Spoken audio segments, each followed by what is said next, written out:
The TRC Commission, under the leadership of former Constitutional Court Justice Sisi Khampepe, is facing headwinds as we head into 2026. Former President Jacob Zuma has now launched a formal application for the recusal of Khampepe if he is featured.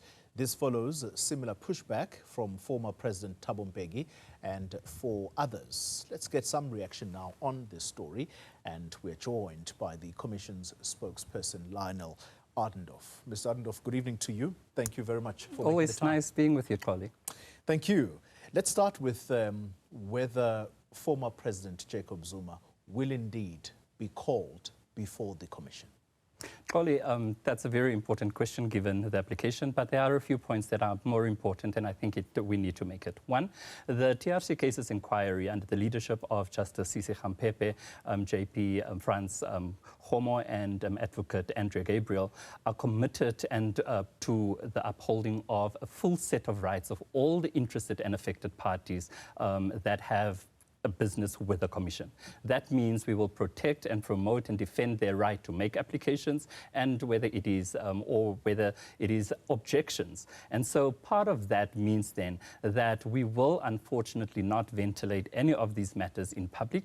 A date has been set for the 16th of January, where oral arguments in this application will be heard, and we will then hear both sides. And the public and the media are obviously invited to our hearings, and that's where these matters will then be discussed. To answer your question then, all former presidents, ministers of defense, ministers of police, ministers of justice, former SAPS national commissioners or National Public Prosecutors or the heads of the NPA have been invited to make submissions to us to serve the Commission with evidence or testimonies, or just to help us getting to the bottom of it. And obviously we have issued such a notice to former President Zuma as well.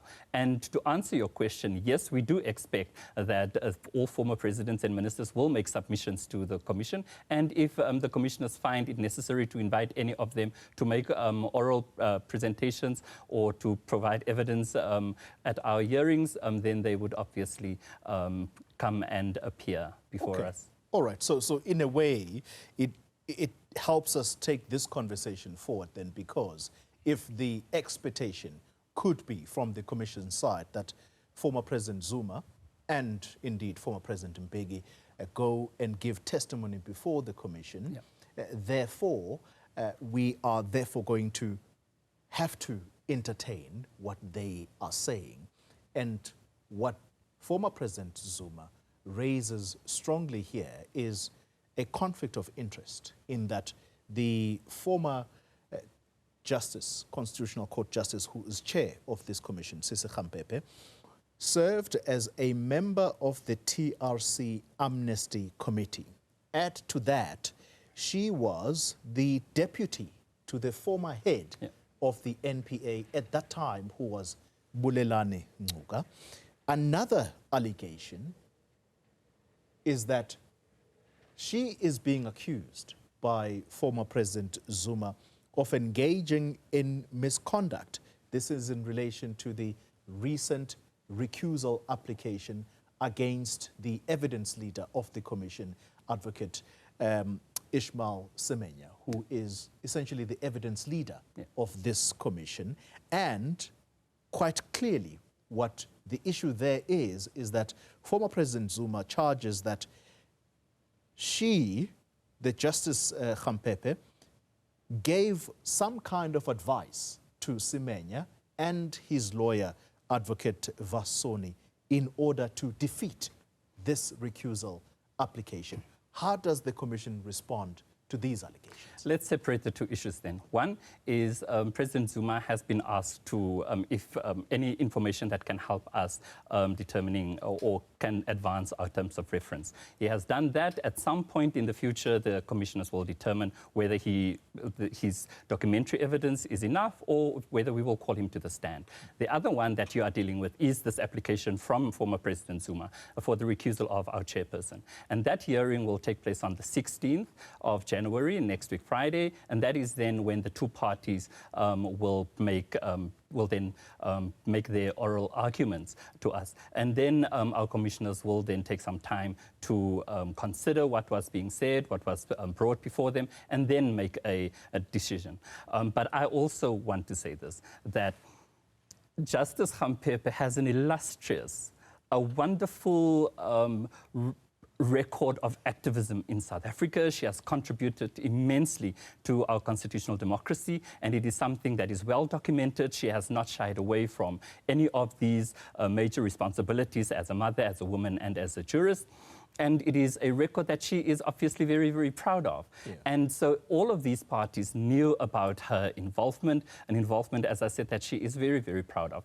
And while we do not consider it that they are using her illustrious past against her in this instance, we are of the opinion that she has been appointed by the president to do a job that does not relate to any of those that you have mentioned. The mandate is totally different, whether she was at the TRC.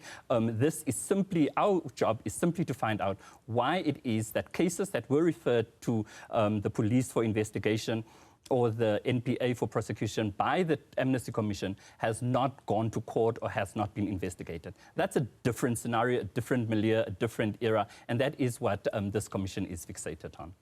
Let's understand the allegations from President Mbeki. Is President Mbeki and his request for recusal, are his justifications, or should we say his reasonings, any different to what former President Zuma is putting forward, or are the two basically joining forces? The documents, their application and all our responses are found on our website. So it's public knowledge, whether it is joining forces, whether it is them teaming up. It's for the public to determine, but we will not go into the detail or the merit of the case. That's why the 16th of January is so important to us. But I do need to get this from you. All I seek to hear from you is whether former President Zuma's allegations against Justice Khampepe, are they any different to what President Mbeki is putting forward? President Mbeki, and indeed, I think 4 ministers when he was president. Having seen it on our website, obviously, there are similarities, but we will obviously need to go into it at our oral hearings scheduled for the 16th of January, and it is there then where all parties will be able to make their argument. Is Justice Khampepe perturbed by this at a personal level? She is an amazing person. I spoke to her earlier, and I just want to make reference to where she advised the chief evidence leader on a matter. She does that to me often. She does that in the normal course of our work, where we talk regularly about things, and there's nothing wrong with that. She is not concerned about it as well. She is, as I said, very proud of her history and her contribution that she has made to this country, and that's why she has been very honored with this responsibility to chair this commission. And she is not concerned at all. But obviously, she will only deal with the facts and all sets of arguments once it comes before her on the 16th of January. If the two presidents are just as determined to have her removed as chairperson of this commission, who then plays referee? Because she would have sat on the recusal application of Advocate Semenya as evidence leader.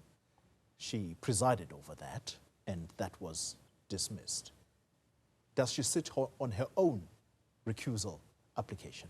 Look, it happens every day in our courts. Magistrates determine whether they should be recused. Judges in the High Court determine if they should be recused.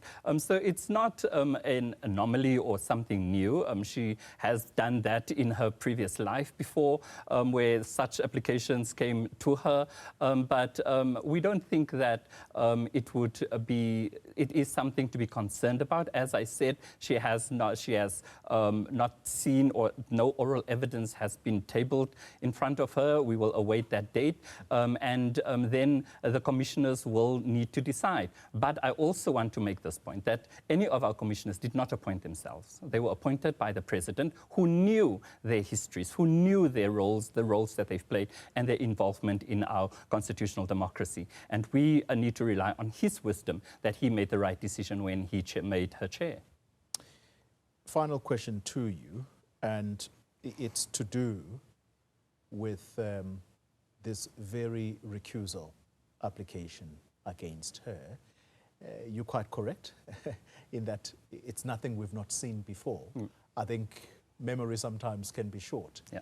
Not too long ago, Justice Raymond Zondo, as chair of the State Capture Commission, was accused by former President Jacob Zuma of certain things, and he wanted him to recuse himself, and he set or presided over that very same application, and he rejected it. Yeah.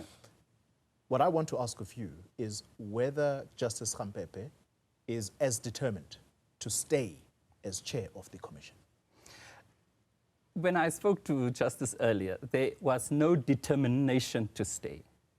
She has, as I said, she is a very seasoned and experienced jurist. She has served on the Constitutional Court, and she needs to look at the arguments, and that's when the commissioners would decide. She cannot take a posture or have a particular attitude without having seen the papers, without having heard the evidence, and it is only based on what is in front of her that she would perhaps take a particular posture. But from what I have seen, like it is that she has been appointed and she has this role to play, and she's determined to fulfill the terms of reference of this Commission of Inquiry.